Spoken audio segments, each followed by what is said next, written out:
Hello everyone, the teachers journey में आपका हार्दिक स्वागत है।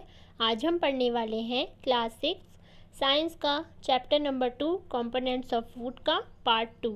इसका पार्ट 1 आ चुका है। अगर आपने उस वीडियो को अभी तक विजिट नहीं किया है तो आप उस वीडियो को देखिए। एंड देन आज हम करने जा रहे हैं इसका पार्ट 2। पार्ट 1 का थोड़ा सा रिविज़न देख लेते हैं। रिविज़न में हमने क्या क्या पढ़ा था। हमने पढ़ा था कि डिफरेंट टाइप के न्यूट्रिएंट्स हमें क्यों चाहिए, हमें क्यों डिफरेंट टाइप के फूड्स हमारे डेली लाइफ में रूटीन में ऐड करने होते हैं। और उसके बाद हमने पढ़ा था डिफरेंट टाइप के जो न्यूट्रिएंट्स हैं उसके अंदर आते क्या क्या हैं। उसके अंदर आते हैं हमारे fat, vitamins, minerals, carbohydrates, proteins और वाटर और मिनरल्स। इसके बाद हमने पढ़ा था टेस्ट। इन सब का टेस्ट कैसे होगा, कैसे हमें पता चलेगा कि किस फूड में हमारे क्या प्रेजेंट है। तो सबसे पहले हमने किया था कार्बोहाइड्रेट का टेस्ट। कार्बोहाइड्रेट जो है वो 2 फॉर्म में होता है, starch and sugar. Starch and sugar की फॉर्म में होता है। तो हमने स्टार्च का एक टेस्ट करके देखा था। इसमें कौन सा कलर आता है इसके टेस्ट में, ये बहुत ज़्यादा इंपॉर्टेंट है, आपको याद रखना पड़ेगा कि इसके टेस्ट में ब्लू ब्लैक कलर आता है। अगर किसी फूड में इस टेस्ट के बाद ब्लू ब्लैक कलर आ रहा है तो कार्बोहाइड्रेट उसमें यस प्रेजेंट है।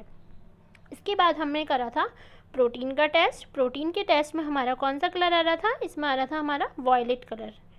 अगर किसी में फूड में वॉयलेट कलर आता है टेस्ट के बाद तो उसमें प्रोटीन प्रेजेंट है। और इसके बाद इसमें थी एक टेबल। इस टेबल में हमें लिखना था कि कौन से वाले फूड में क्या चीज़ प्रेजेंट है, स्टार्च, प्रोटीन या फिर फैट। इसके बाद हमने करा था फैट का टेस्ट। फैट का टेस्ट बहुत ज़्यादा इजी था। हमें सिर्फ फूड को एक पेपर में रैप करना था और उसमें रैप करने के बाद खोल करके हम उसे देखेंगे कि उसमें ऑयल पैचेस हैं या नहीं। इफ़ इसमें ऑयल पैचेस हैं तो देन यस हमारे फूड में फैट प्रेजेंट है। और उसके बाद हमने देख लिए थे वेरियस न्यूट्रिएंट्स के एग्जांपल्स, जैसे सम सोर्सेज ऑफ कार्बोहाइड्रेट। इसमें ये चीज़ें दी हुई हैं, यानी कि इसके example sweet potato, sugar cane, papaya, melon, mango, maize, bajra, rice and wheat थे। इसके बाद आगे कुछ एग्जांपल सोर्सेज ऑफ फैट के।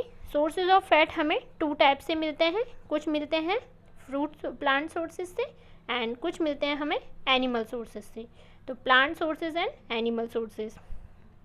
इसके बाद हमने देखा था some sources of protein. Protein भी हमें 2 टाइप से मिलने वाले हैं, एक तो प्लांट सोर्सेज से और एक एनिमल सोर्सेज से। कुछ एग्जांपल्स थे विटामिन बी के, vitamin C and vitamin D के। विटामिन ए हमारे papaya, carrot, mango.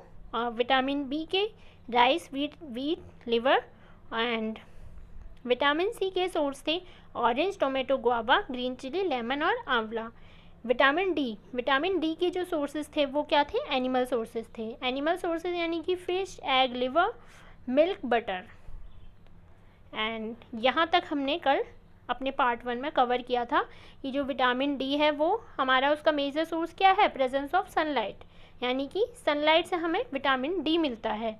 Dietary fibres भी हमें अपने फूड में ऐड करने होते हैं, क्योंकि डाइट्री फाइबर्स किसका वर्क करते हैं, अनडाइजेस्टेड फूड को बाहर निकालने का वर्क करते हैं। और डाइट्री फाइबर्स हमारे होते हैं vegetables, whole grains, pulses, potato, fresh food, vegetables और रफेज हमें न्यूट्रिएंट तो डायरेक्टली प्रोवाइड नहीं करता है, लेकिन ये एक इसेंशियल फूड का जो है पार्ट है और हाँ हमारी बॉडी से अनडाइजेस्टेड फूड को बाहर निकालने का काम करता है। तो इसमें कुछ मिनरल्स के एग्जांपल्स हमने देखे थे। Some source of minerals, calcium के एग्जांपल और आयरन, ये सब मिलकर के क्या बना रहे हैं, मिनरल्स बना रहे हैं। फॉस्फोरस और यहाँ पर कुछ एग्जांपल्स आयोडीन के। अब यहाँ से आगे हमें अपना पार्ट 2 स्टार्ट करते हैं। Balance diet. बैलेंस डाइट क्या होती है, बैलेंस डाइट होती है हमारी जिसमें अगर सारी थोड़ा थोड़ा सब अमाउंट में हमारे पास फूड है, सब कुछ उसमें कंटेन है, जैसे कि water, roughage and protein, minerals, vitamins, ये सब चीज़ें मिलकर के क्या बनाती हैं, बैलेंस डाइट बनाती है। ठीक है, बैलेंस डाइट में हमारे क्या क्या इंक्लूड होना चाहिए, पल्सेस, ग्राउंडनट, सोयाबीन, स्प्राउटेड, यानी कि जितने भी ऊपर हमने एग्जांपल्स पढ़े उन सब में से थोड़ा थोड़ा अगर ये हमारी डेली लाइफ में फूड में ये प्रेजेंट है तो ये क्या हो जाएगी, हमारी बैलेंस डाइट हो जाएगी। If the vegetable and fruits are washed after cutting or peeling them, it may result in the loss of some vitamins. The skin of many vegetables and fruits contain vitamins and minerals. Similarly, repeated washing of rice pulses may remove some vitamins and minerals present in them. अगर हम food मतलब vegetables को, fruits को, इनको हम wash करते हैं तो कुछ विटामिन्स ऐसे होते हैं जो उसकी स्किन पर होते हैं और वो क्या हो जाते हैं, रिमूव हो जाते हैं वॉशिंग के साथ ही। जैसे कि राइस में, पल्सेस में, इनको तो हमें वॉश करना होगा, लेकिन ये क्या हो जाएंगे, विटामिन्स ये बाहर हो जाएंगे। तो इसके लिए हमें क्या करना होता है, we all know that cooking improves the taste of food and make it easier to digest. At the same time, cooking also results in loss of certain nutrients. Many useful proteins and considerable amounts of minerals are lost if excess water is used during cooking and then thrown away. अगर हम cooking के time पे food में ज़्यादा water हम डाल रहे हैं, उसकी एक्सेस है, तो उसके थ्रू भी proteins and considerable amounts of minerals वो क्या हो जाएंगे, उसके थ्रू बाहर हो जाएंगे। और आगे देखते हैं हम, vitamin C gets easily destroyed by heating during cooking. Vitamin C तो हीट के थ्रू ही डिस्ट्रॉय हो जाता है, मतलब अगर हम किसी फूड को अगर गर्म करेंगे तो उसकी हीट से विटामिन सी तो वैसे ही ख़त्म हो जाएगा। तो हमें क्या करना होता है, विटामिन सी के वैसे भी मेजर सोर्स क्या हैं, लेमन, ऑरेंज और जितने भी टोमेटो, जितने भी हमारे खट्टे फल होते हैं, फ्रूट्स होते हैं, उनमें विटामिन सी होता है। तो अगर इनको हम अपनी डेली लाइफ में अगर इनको हम इंक्लूड करेंगे तो हमारे उसमें बॉडी में विटामिन सी बने रहेगा उसी फॉर्म में। अब यहाँ पर दिया हुआ है, Bojo thought that fats would be the best food to eat all the time.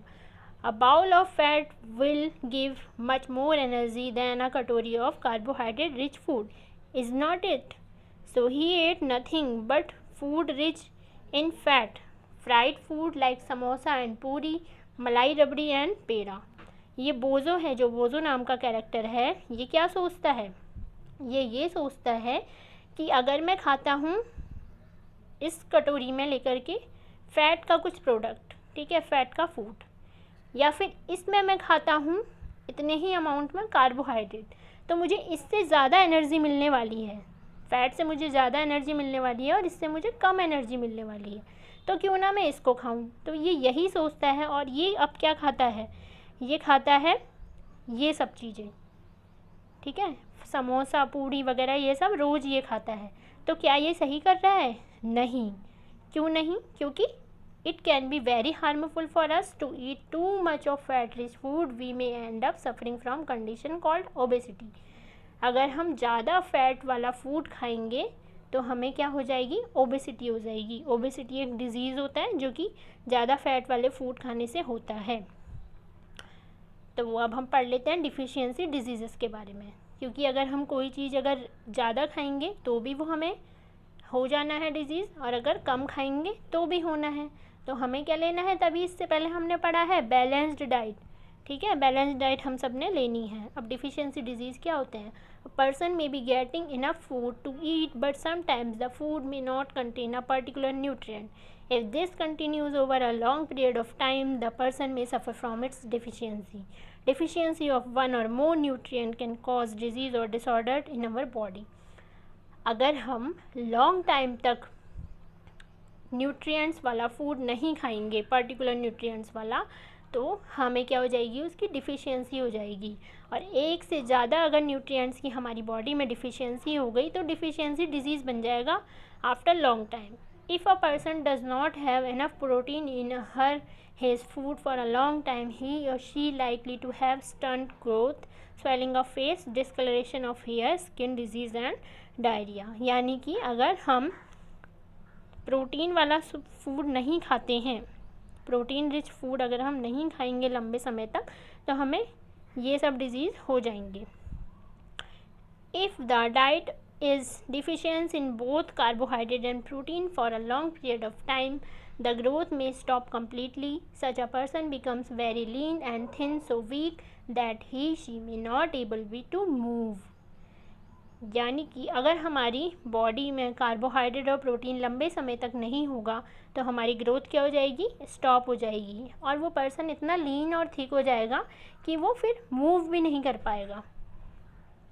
All deficiency disease can be prevented by taking a balance diet. Balance diet से हम डिफिशियंसी डिजीज़ को क्या कर सकते हैं, कम कर सकते हैं। इस चैप्टर में फिर अब हमें पढ़ने हैं कुछ disorder caused by deficiency of vitamins and minerals. Vitamins और मिनरल्स की कमी से हमारी बॉडी में क्या क्या डिजीज़ होते हैं ये हमें पढ़ना है। इस टेबल में है विटामिन ए से loss of vision, poor vision, loss of vision in darkness night, sometime completely loss of vision. Vitamin A की कमी से हमें विज़न से रिलेटेड प्रॉब्लम हो जाएगी। विटामिन B1 की कमी से हमें बेरी हो जाएगा, वीकनेस मसल्स हो जाएंगे। विटामिन सी से स्कर्वी यानी कि bleeding germs, won't like longer time to heal. Vitamin D से हमें रिकेट्स, बोन से रिलेटेड दिक्कत हो जाएगी। कैल्शियम, आयोडीन एंड आयरन, ये हमारे क्या है, मिनरल्स हैं। मिनरल्स से हमें इनकी डिफिशियंसी से क्या होने वाला है, कैल्शियम से bone and tooth decay, weak bones, tooth decay. Iodine से goitre, glands in neck appear swollen, mental disability in children. Iron से एनीमिया और weakness. The distribution we find ensure that our meal have a balance of different nutrients needed by our body।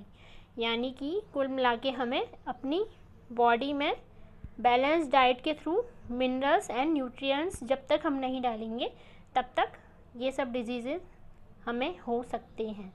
तो अब हम देख लेते हैं इस chapter की समरी, क्योंकि समरी में मोस्टली चैप्टर का सारा जो है पार्ट वो कवर हो जाता है। The major nutrient in our body of food are carbohydrate, protein, fats, vitamins and minerals. In addition, food also contains dietary fiber and water. Carbohydrate and fat may likely to provide energy to our body. Protein and minerals are needed for the growth and maintenance of our body. Vitamins helps in protecting our body against disease. Balanced diet provides all the nutrients that our body needs in right quantities, along with the adequate amount of roughage and water. Deficiency in one or more nutrient of our body for a long time may cause certain disease or disorder। यानी कि इस chapter में हमने यही सब देखा कि balance diet बहुत ज़्यादा ज़रूरी है। अगर हमारी बॉडी में इन सब की डिफिशियंसी हो गई तो हमें डिजीज़ और डिसऑर्डर्स हो सकते हैं। कार्बोहाइड्रेट और फैट भी बहुत ज़्यादा हमारी बॉडी में जो एनर्जी देते हैं तो ये भी बहुत ज़्यादा ज़रूरी है, पर फैट को हमें किस में लेना है, थोड़ा कम में लेना है, कम ऑर्डर में लेना है। लेकिन हमें एनर्जी ज़्यादा किससे मिलने वाली है, फ़ैट से मिलने वाली है। लेकिन इससे कौन सा हो जाता है हमें डिजीज़, ओबेसिटी। तो ये सब हमने इसमें पढ़ा। अब उसके बाद हम इस चैप्टर के बाद करेंगे MCQ क्वेश्चन सीरीज़। अगर आपने हमारे चैनल को सब्सक्राइब नहीं किया है तो इसे सब्सक्राइब कीजिए, लाइक कीजिए एंड शेयर कीजिए। Thank you so much and have a nice day.